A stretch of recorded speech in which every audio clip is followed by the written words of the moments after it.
So I'm here backstage with one of the Sky correspondents and Radio X DJ, Polly James. I love that correspondent. I love the correspondent. Yeah, I'll take that. So yeah. I've listened to you over the years on Radio X, Amazing. being a massive fan, and obviously you've been on the Sky Sports darts coverage. Yeah.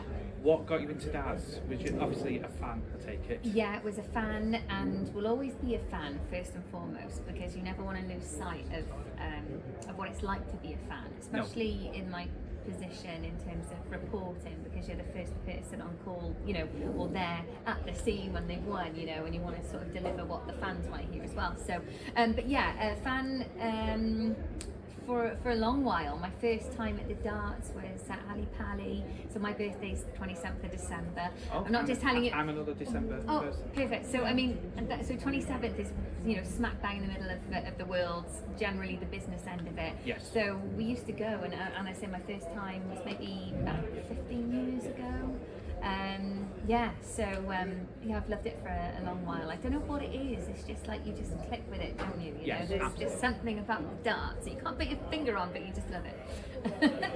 And we've got two exceptional matches tonight. Yeah, and yeah. Who are your picks? Who are my picks? It's interesting because I get to speak to the players beforehand, and they both put up good fights in terms of how they're going to do, and they both have, you know, they all have belief that they're going to do it.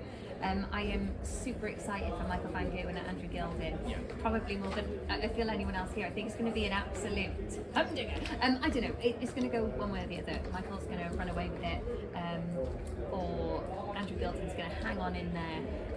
Whether he can sustain the long format or not, Michael Van Gerwen doesn't think so. And then also you've got the behind the scenes with these stories as well. With Yes, absolutely. What are you going to say? I've got Andrew Gilding's bit of a cult hero, and it just seems to be going into that. It is, and it's just so, you know, he wants to buy a bungalow, doesn't he? Yes. And Michael Van Gerwen was like, no, keep dreaming, Andrew, it's not going to happen, you're not going to win this thing. Obviously repeat of the UK Open final as well of last year. It is huge, and when I spoke to Michael Van Gerwen about that earlier, I said, is this, you know, is that game running through your mind today at all? Like, are you having flashbacks of it? And he was like, everyone keeps reminding me, which obviously is probably not too nice for him, because that was in the past, and this is a new day, and you know, a year on and a bit. So I'm just super excited for it. I think Michael Van Gerwen will win it. But who knows? This is darts. Anything can happen. Yeah, and the second game for me, it's like myself and Harry, we do have a lot of discussions about who we think's going to win, and we did predict leads in the past. And with this one, it just feels to me like it is a real toss of a coin. It depends who can get going in the early goings of the match, and then just sustain that lead, because they're both matching each other in terms of checkouts and outshots and the scoring capabilities. I mean, obviously Rob Cross with the 107, but you feel Michael Smith's definitely got that game in him. So. Oh yeah, 100%. He's I think if he brings out his A game, or whether they bring out the best in each other. Yes. Do you know what I mean? This is an important game, obviously. 2019 final repeat. Yeah. But if you were to ask me who I think Rob Cross is in the most phenomenal of form, and mentally as well. We're talking to Dimmy this week, and actually he made like a really good point that a darts player, their muscle is their brain. Yes. And you know, they don't have to have the body of a footballer, of a cyclist or whatever. And you know, when he sort of broke it down like that, I was like, well, that's so true. And it's like, if your mind space is in a good place, then you're going to do good things. And Rob Cross is in a really good, happy place at the moment, you know. Yeah. So it's like a new Rob Cross. You've got the new theme yeah, song, the new shirts. Like I said, the Rob Cross, the Rob Cross rebrand is going pretty well.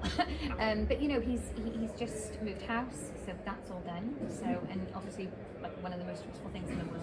He's just been on a lovely holiday. He's playing really good darts. Everything is connected. You know, the stars are aligning, and you know, he goes under the radar. He's going quietly about his business, and I think that really is an advantage for him. You know, there's not a lot of hoo-ha. There's not a lot of fanfare around him. You know, so I do think it's going to be Van Gerwen, Cross. interesting. Yes. Yeah. I like it. There's the viewpoint of Holly James. Thank you very so much. I've once said that, again. now it's going to be the opposite, okay?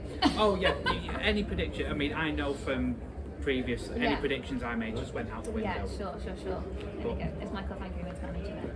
So I have to say that. Thank you very much, Holly. Pleasure. Thank you so much. Thank you.